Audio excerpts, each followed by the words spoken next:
सबसे पहले तो मैं अपने बड़े भाई श्री ईश्वरचंद अग्रवाल जी, जिन्होंने अपनी जवानी में बड़ा ही समाज का कार्यक्रम संपन्न कराया है, जिले के प्रधान थे और आज हमारी सभा के बीच में बैठे हुए हैं। बड़ी प्रसन्नता हो रही है। भगवान करे इनका स्वास्थ्य अच्छा रहे।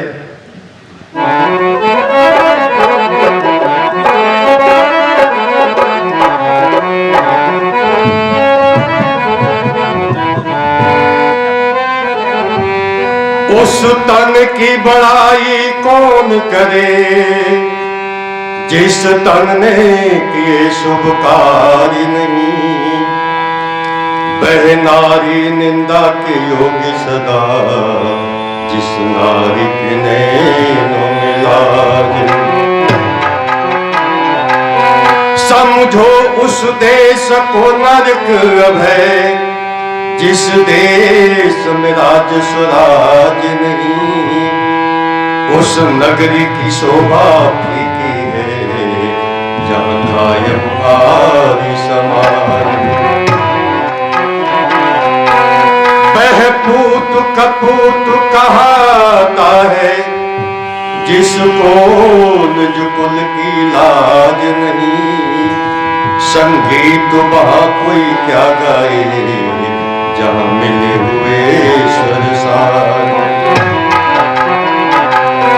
जब तीर निशान पे ना बैठे तो वह पक्का तीरंदाज नहीं। यहाँ वेदों की रक्षा कौन करे जब कायम भारी समाज। जिस दिन वेद के मंत्रों से धरती को सजाया जाएगा, जिस दिन वेद के मंत्रों से धरती को सजाया जाएगा, उस दिन मेरे गीतों का त्योहार मनाया जाएगा।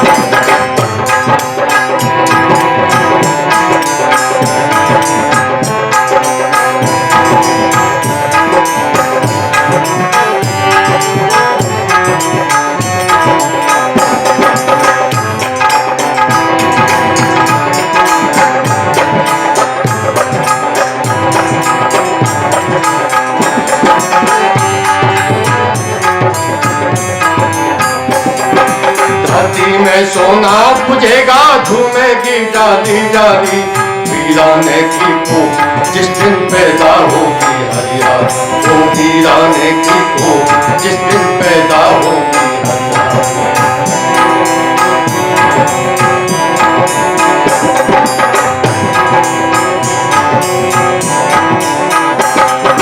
दीननाथ निराश्रितों के घर घर होगी खुशहाली। विधवा के सूने मस्तक पर चमकोगी जबलाल। वो विधवा के सूने मस्तक पर चमकोगी। और क्या तीनों की कुटिया में जिस दिन दीप जलाया जाएगा, कुटिया में जिस दिन दीप जलाया जाएगा, उस दिन मेरे गीतों का त्योहार मनाया।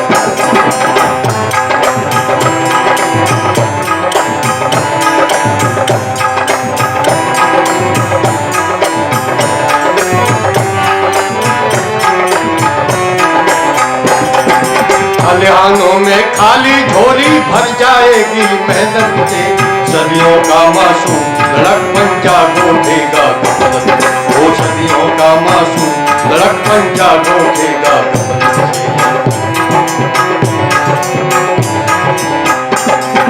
कर्मवीर पौरुष के बेटे झूलेंगे जब किस्मत से। इंसानों की मजबूरी जब टकराएगी दौलत से। इंसानों की मजबूरी जब टकराएगी। छोटे बच्चों को जिस दिन भूखा न सुलाया जाएगा, छोटे बच्चों को जिस दिन भूखा न सुलाया जाएगा, उस दिन मेरे गीतों का त्योहार मनाया।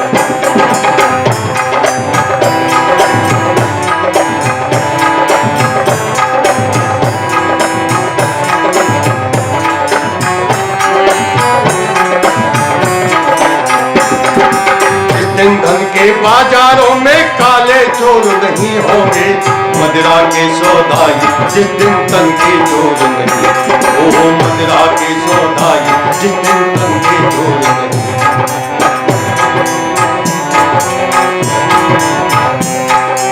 अंडे मांस के खाने वाले आदमखोर नहीं होंगे, जिस दिन सच कहने वालों के दिल कमजोर नहीं, ओ जिस दिन सच कहने वालों के दिल कमजोर नहीं। वो जिस दिन नीलाम कराया जाएगा, वो जिस दिन नीलाम कराया जाएगा, उस दिन मेरे गीतों का त्योहार मनाया जाएगा।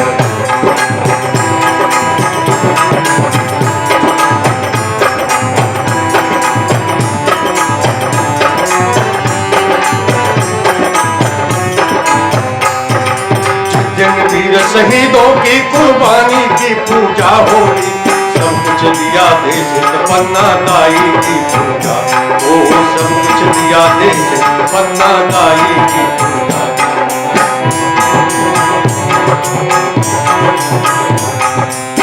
सब कुछ दिया देश हित पन्ना दाई की पूजा होगी। धर्म प्रेमी सज्जनों, दुनिया का ये बलिदानी इतिहास जिस मां ने अपने जिगर के टुकड़े को उदय सिंह की चारपाई पर लटा दिया, खून से सनी तलवार लेकर के वन में प्रवेश करता है, तमाम लोगों को कत्ल करने के बाद कहता है, पन्ना उदय किधर है? होठों पर ताला पड़ चुका था, उंगली से इशारा कर दिया उसने। वो दुष्ट आगे बढ़ता है और उस बच्चे के कई टुकड़े कर देता है। पहले प्रहार में ही उसकी चीख निकलती है। मां का हृदय कितना बिलबिलाया होगा, यह कल्पना का विषय है। धर्म प्रेमी सज्जनों, जिस दिन वीर शहीदों की कुर्बानी की पूजा होगी, सब कुछ दिया देश हित पन्ना दाई की पूजा होगी, वीर हकीकत जैसे बलिदानी की पूजा होगी। बसंत पंचमी का दिन जब हम लोग त्योहार मनाते हैं, 14 वर्ष का बच्चा, बातों बातों में बच्चों में झगड़ा हो गया, जिसकी सरकार उसके पक्ष में न्याय पकड़ के पेश कर दिया गया। ये काफिर है, इसको सजाए मौत दी जाती है। जब जल्लादों ने उसके बाजू पीछे पकड़ के मरोड़े तो मासूम चेहरा देख करके वो पता चला है माँ बाप का अकेला बेटा है। तो उसने तुरंत ही जल्लाद ने नवाब को सूचना दी कि काजी की यहां से तो आदेश हो चुका है, अगर आप देख सके तो बच्चा बच सकता है। नवाब दौड़ के पहुंचता है, कहता बेटी जो सजाए मौत हुई है वो तो काफिर की हुई है, अगर तुम इस्लाम स्वीकार कर लोगे, मुसलमान बन जाओगे तो बच जाओगे। वो मना कर देता है, फिर से कहता है कि सुन, मेरे एक बेटी है, मैं उसका निकाह तेरे साथ कर दूंगा, फिर मेरी तरह नवाब बन के घोड़े पर बैठ के चलना। फिर भी इनकार कर देता है। तो उसके माता पिता को बुलाया गया, अकेला बेटा था, पूरे नगर के लोग पहुंचे, सबके सामने नवाब ने कहा कि अगर ये तुम्हारा बेटा इस्लाम को स्वीकार कर लेगा तो मैं इसको बचा लूंगा, क्योंकि काफिर को सजाए मौत हो चुकी है। अब बचने का एक ही तरीका है और मैं अपनी बेटी का निकाह इसके साथ कर दूंगा। तो मां का हृदय बड़ा भावुक होता है, धीरे से बेटे के पास पहुंचती है और कहती है, बेटा तुम मुसलमान हो जाओगे तो क्या, हम तुमको देख के अपना जीवन काट लेंगे। तो 14 वर्ष का वो किशोर क्या कहता है, मां मुसलमान बनने के बाद फिर हम कभी मरेंगे तो नहीं?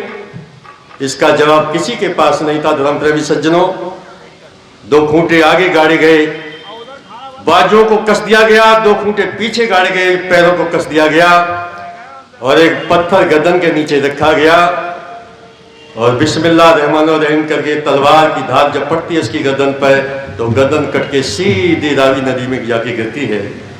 जिस दिन वीर शहीदों की कुर्बानी की पूजा होगी, सब कुछ दिया देश पन्ना दाई की पूजा होगी, वीर हकीकत जैसे बलिदानी की पूजा होगी और वीर सुरमट झांसी वाली रानी की पूजा होगी। झांसी को छोड़ करके ग्वालियर के किले पर अधिकार कर लेती है। 1 वर्ष 3 महीने तक ग्वालियर के किले से सारी तैयारी करती है। शाम का समय था, वो पवित्र स्थल जो प्रेरणा दे रहा है, जहां पर झांसी रानी का बलिदान हुआ, ये बाबा गंगादास का आश्रम हुआ करता था। बाबा गंगादास के पास पहुंचती है झांसी की रानी और कहती है, स्वामी जी आप तो सन्यासी हैं, ये देश कैसे आजाद होगा? तो क्या कहते हैं गंगादास, वो सन्यासी, जड़े जिसके अंदर बेशकीमती नगीने, जिन्हें देख कर की प्रशंसा सभी ने, और इमारत बुलंद खड़ी जिसकी दम पर दबे नींव पत्थर न देखे किसी ने। बुनियाद को तो सब कहते हैं 7 मंजिला मकान बना हुआ है, लेकिन जो बुनियाद में ईंट है उसको कोई देखने वाला नहीं है। बेटी, आजादी के तो सब गीत गाते हैं, लेकिन इसकी बुनियाद में ईंट बन के बलिदान कौन देने को तैयार है? झांसी की रानी कहती, कल मेरा बलिदान होगा। मई का महीना था, उस समय प्यासा सिपाही मर जाता था, 2-2 बार का भोजन सिपाही को दिया जाता है, मस्क में पानी भर के दिया जाता है। और आज निर्णायक युद्ध था, बिजली की तरह चमकती तलवार लेकर घोड़े पर सवार बालक पीठ में बंधा हुआ निकलती है और मार काट लार मच जाती है। अथाह सेना के आगे तुम्हारी सेना कब तक रहती? अंत में सारी सेना बलिदान देती है। जो आजकल वीआईपी की सुरक्षा में ब्लैक कैंट कमांडो होता, उसमें लाल कुत्ती फौज हुआ करती थी। लाल कुत्ती फौज के 2 अंगरक्षक रघुनाथ रामचंद्र और महिला रेजिमेंट की अंतिम सहेली मुंदरबाई रह जाती है। 4 घोड़े पर 4 ही लोग, इतनी विशाल सेना को लेकर लड़ी थी। आज एक भी सैनिक वापस नहीं रहा, सब बलिदान दे चुके। कितनी वेदना उसके हृदय में होगी, कल्पना करना। जो तलवार चलाते हैं जानते हैं, वो जानते हैं कि कितना दर्द उसके दिल में हुआ होगा। तब तक क्या देखती है कि एक गोली मुंदरबाई के सीने को चीर के निकल जाती है। वो जी कहती है, भाई जी मेरा अंतिम प्रणाम स्वीकार हो। उसकी लाश पायदानों में फंसकर घोड़े पर झूल जाती है। झांसी की रानी और टूट जाती है और कहती है, रघुनाथ रामचंद्र मेरी अंतिम सहेली है, इसकी लाश जमीन पर न जाने पाए। दुश्मनों से प्रहार की रक्षा कर रहे हैं। और झूलती लाश को खोल करके रघुनाथ अपनी पीठ पर बांध लेता है और फिर से तलवारें चलना शुरू हो जाती हैं। धर्म प्रेमी सज्जनों, आज के युद्ध का वर्णन मिस्टर हीरोज रात के समय लालटेन की बत्ती तेज करके लिखता है कि मैंने दुनिया में बड़े बड़े आश्चर्य देखे, इतना बड़ा आश्चर्य नहीं देखा।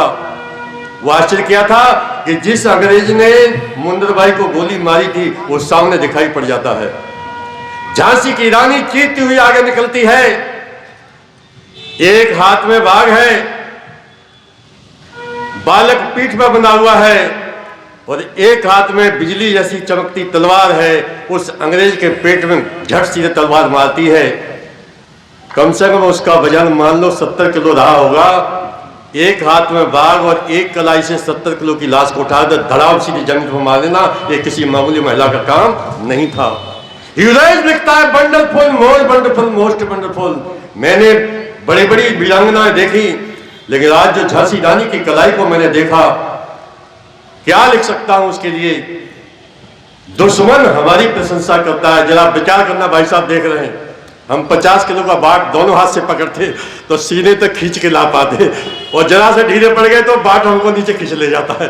और जरा विचार करना, जिसने 70 किलो की लाश में तलवार मार के ऊपर उठाया और धड़ाम सीधी जमीन पर मारा होगा, कोई मामूली महिला वो नहीं थी। इसलिए जिस दिन वीर शहीदों की कुर्बानी की पूजा होगी, सब कुछ दिया देश पन्ना दाई की पूजा।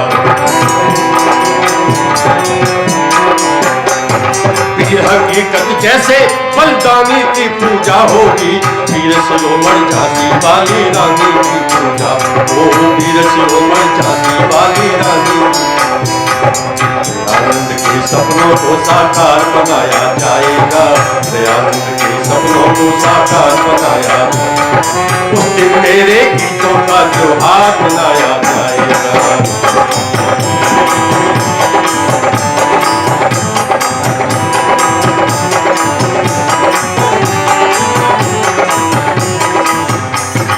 अंग्रेजों में खलबली मच गई। जिसने 70 किलो की लाश को उठा के जमीन पर पटक दिया, सारे घबरा गए, थर्रा गए, पसीने छूट गए।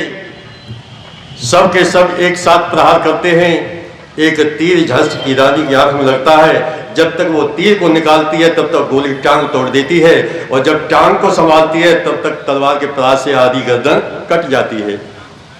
झांसी की रानी कहती, रघुनाथ हमारे कांटा चुभ जाता तो चीख पड़ते हैं। यही मई का महीना था, ज्यादा दिन नहीं हुए, क्या हालत रही होगी हमारे देश के ऊपर। धर्म प्रेमी सज्जनों, कहती है बेटे मुझे किसी तरह गंगादास के आश्रम तक ले चलो। दोनों सैनिक अपने बाजुओं से तलवार से रक्षा करते हुए उस घोड़े को आगे बढ़ाते हैं। आश्रम पर किसी तरह पहुंचते हैं। सैनिक अपनी खून से लथपथ बदियां जमीन पर बिछा देते हैं। एक पर मुंदरबाई को लुटा देते, एक पर झांसी की रानी को लुटा देते हैं। उसे कुछ होश आता है तो कहता, बेटा इधर आओ, ये 23 साल की भांति नारी का शरीर है, दुष्टों के अपवित्र हाथ इस शरीर से न लग जाए। और इतना कह करके वो दुनिया से चली जाती है। गंगादास कहते हैं, बेटा क्या कहा इस वीरांगना ने, अरे जल्दी से चिता तैयार करो। तो दोनों सैनिक असहाय चारों तरफ देखते हैं, चारों तरफ सैनिकों से घिरे हुए हैं। कहते हैं, महाराज हम चिता के लिए लकड़ी का, मेरी झोपड़ी तोड़ दो, आप कहां रह गए, मेरे रहने की चिंता करते हो, ये तो इतिहास लिखेगा। इतनी बड़ी वीरांगना के लिए हम गुलामी के कारण चिता के लिए लकड़ी तक न जुटा पाए। वो तो धन्य हुई उस दिन चंबल घाटी की घास। इसलिए चंबल को बहुत लोग याद करते हैं और सम्मान करते हैं। कितने लोगों की लाशें फूंक देती है वो, जिनके लिए कोई लकड़ी देने वाला नहीं है। वहां की घास इतनी सक्षम है कि चंदन की लकड़ी तरह जलती है और पंचतंत्र में विलीन कर देती है। झांसी की रानी की लाश पंचतत्व में विलीन हो गई। धर्म प्रेमी सज्जनों, जब तक अंग्रेज आगे बढ़ता है तो उनको पंचतत्व में विलीन राख मिलती है। रघुनाथ जल्दी से दामोदर को उठाता है और घोड़े पे आके बैठा कर घोड़े को जड़ लगा के हमेशा चला जाता है। धर्म प्रेमी सज्जनों, मैंने ये ऐतिहासिक घटना इसलिए सुनाई कि किन गलतियों के कारण ये दिन हमको देखने पड़े। हम अगल बगल झांक के देखे फिर से तो हमसे कोई गलती नहीं हो रही है। क्यों?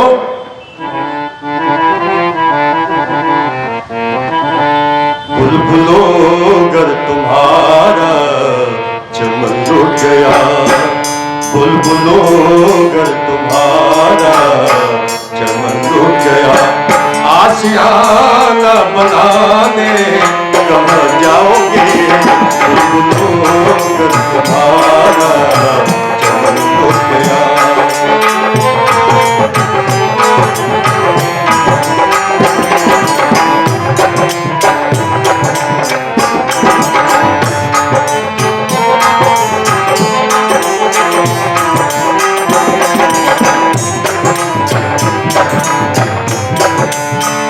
चल रही है अगन है पवन में तपन, देती है दिखाई है दिशा में चुभन।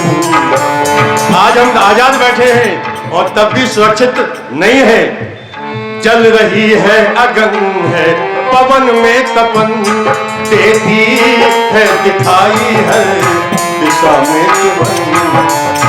पैर पंख अब रखने लगे, पैर पंख अब रखने लगे, सर अपना छुपाने कहाँ जाओगे, बुलबुलों गर तुम्हारा चमन रुक गया।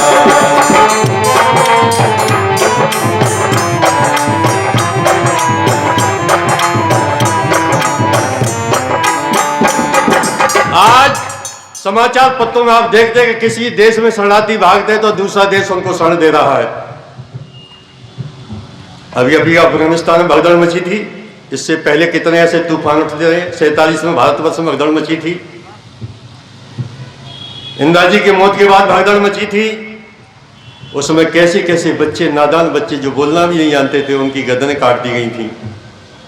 धर्म प्रेमी सज्जनों, आज किसी भी देश के अंदर अगर भगदड़ मचती है तो वहां उनको शरण देने वाले मौजूद हैं, लेकिन तुम भगदड़ में अगर भागे तो बताओ कहां जाओगे। हिंद महासागर के अलावा और कई जगह नहीं है।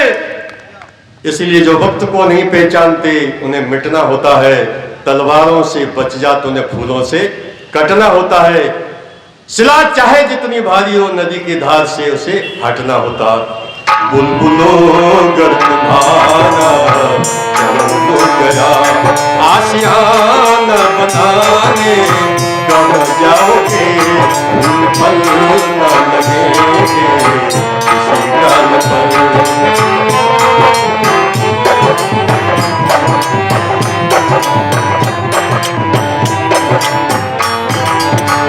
बंगला चीन है तुम्हारा नहीं, पाक में भी तो अपना गुजारा नहीं। बंगला चीन है तुम्हारा नहीं, पाक में भी तो अपना गुजारा नहीं। नेपाली न घुसने देंगे तुम्हें, नेपाली न घुसने देंगे तुम्हें। घर अपना बसाने कहाँ जाओगे,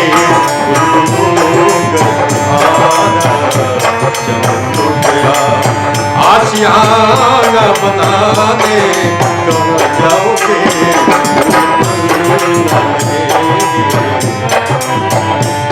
ये नीला गगन रंग रंगीला चमन, ये नीला गगन रंग रंगीला चमन, हम रहे न रहे पर रहेगा वतन। ये नीला गगन रंग रंगीला चमन, हम रहे न रहे पर रहेगा वतन। फड़फड़ा के उठो बाजू गहो, फड़फड़ा के उठो बाजू गहो। फिर किन्हें आजमाने कहाँ जाओगे,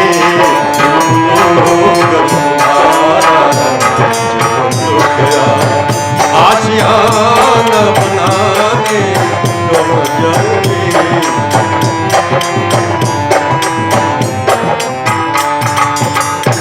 हमको तो अपनों ने लूटा, गैरों में कहाँ ये दम था। और मेरी कश्ती वहां डूबी जहां पानी बहुत। धर्म प्रेमी सज्जनों, आज जो ईश्वर के भक्त हैं ये भी हमको गुमराह कर रहे हैं। जगह जगह ईश्वर के भक्तों की लाइन लगी पड़ी है, ये बहुत बड़ा धोखा कर रहे हैं आपके साथ में। जिनको भगवान राम के रूप में हम पूछते हैं, जब वो जीवित थे तो समुद्र में घुस के रावण को मारा था कि नहीं मारा था? क्यों मंत्री जी, मारा था। और लक्ष्मण बिगड़ गए, हमारे इतने सैनिक सही थे, हम सोने की लंका को नहीं छोड़ेंगे। तो उन्हें विनम्र भाव से कहा, जननी जन्मभूमि स्वर्गाद विगर्यसी। तो लक्ष्मण मान गए और सोने की लंका को छोड़कर कहाँ आए? अपनी जन्मभूमि पे आ गए। हनुमान जी चले साथ में, कौन कौन? तमाम हाथी आ गए। निशाचरों का विनाश हो गया, राम राज्य की स्थापना में चारों तरफ खुशहाली खुशहाली थी। और सच बताना, राम की मौत के बाद गाय के मांस खाने वालों वहां मस्जिद बनाई कि नहीं बनाई? क्यों जी, बड़ा कड़वा सत्य है ये। बनाई। कहां चले गए थे हनुमान जी? वेद मंत्र कहता है जब तक व्यक्ति जिंदा है तब तक कुछ कर सकता है, मरने के बाद वो कुछ नहीं कर सकता है। अगर मरने के बाद राम हनुमान कुछ कर लेते तो वहां पर गाय के मांस खाने वाले मस्जिद नहीं बना लेते। ये तो कल्याण सिंह, स्वर्गीय कल्याण सिंह का बहुत बहुत धन्यवाद। इतिहास में एक नाम ऐसा जुड़ गया जिसने कलंक को धो दिया। वो योगीराज कृष्ण जब जीवित थे तो बिना हथियार उठाए महाभारत का युद्ध जीत लेते थे। हथियार नहीं उठाया, महाभारत का युद्ध जीता, जिसमें कितना व्यक्ति मारा गया? 68 करोड़। हमारे भारत की पॉपुलेशन इस समय कितनी है? कट छटकट के जो भारत रह गया है, कितनी है श्री किशन जी? 1 अरब 30 करोड़ सम 142 करोड़ 40 हो गया। 40 हो गया। इसका आधा भाग उस युद्ध में मारा गया था। खून की नदियां बह गई थी। 5000 वर्ष के बाद आज भी मिट्टी खून से सनी निकलती है। और कृष्ण ने हथियार नहीं उठाया, कब? जब जिंदा थे। और तो उनका बेटा जो शक्ल सूरत में एक जैसा था, चलते थे तो अनुमान नहीं लगता था कृष्ण कौन सा, जब 50 साल का अंतर था। वो बच्चा कृष्ण को कितना प्रिय होगा जिसके पिता बिना हथियार उठाए महाभारत का युद्ध जीतते हैं। उनका बेटा यादव शराबी लड़ाई तो रहे थे, क्यों जी? शराबियों को बचाने गया था परिवार की दृष्टि से, और शराबियों ने मार डाला और कृष्ण नहीं बचा पाए। तो 65 बीघा का हम कृष्ण का मंदिर बनवा करके हमें बड़ी रक्षा करेंगे। ये जब तक भ्रम दूर नहीं होगा तब तुम ईश्वर के भक्त नहीं बन सकते, और ईश्वर के भक्त नहीं बन सकते तो तुम देशभक्त भी नहीं बन सकते। इसलिए धर्म प्रेमी सज्जनों,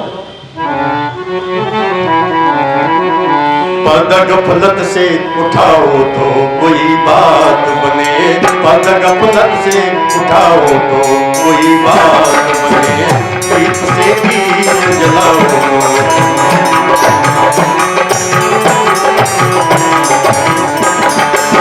फूल राहों में बिछाना कोई बड़ी बात नहीं। रामेश्वर जी आजकल देखें जयमाल कार्यक्रम में कैसे फूल बिछे हुए हैं, ये सारी जिंदगी फूलों पे चलेंगे, कल से पसीना पहुंचते हुए जाते कहा के मारे कहा क्यों पैसा बर्बाद कर रहे हो तुम। फूल राहों में बिछाना कोई बड़ी बात नहीं, फूल राहों में बिछाना कोई बड़ी बात नहीं, काटदा होके हटाओ तो कोई बात बने, काटदा होके हटाओ तो कोई बात बने, दीप से दीप जलाओ।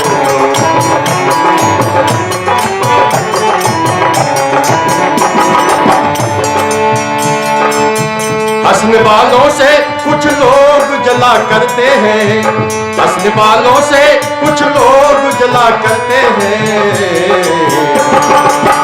किसी रोते को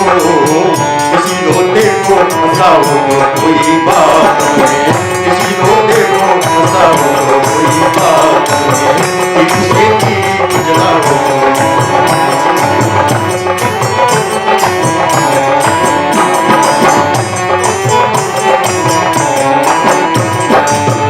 उठने वालों को कुछ लोग गिरा देते हैं, उठने वालों को कुछ लोग गिरा देते हैं,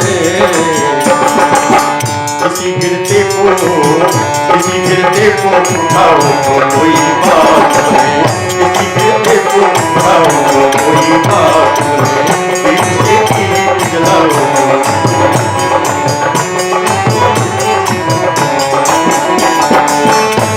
उपदेश दूसरों को अच्छा लगता है,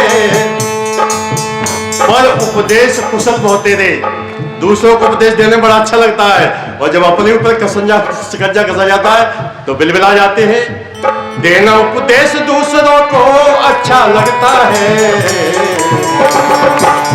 मानव निज आचरण में लाओ, मानव निज आचरण में लाओ तो कोई बात बने, मानव निज आचरण में लाओ तो कोई बात बने, दीप से दीप जलाओ।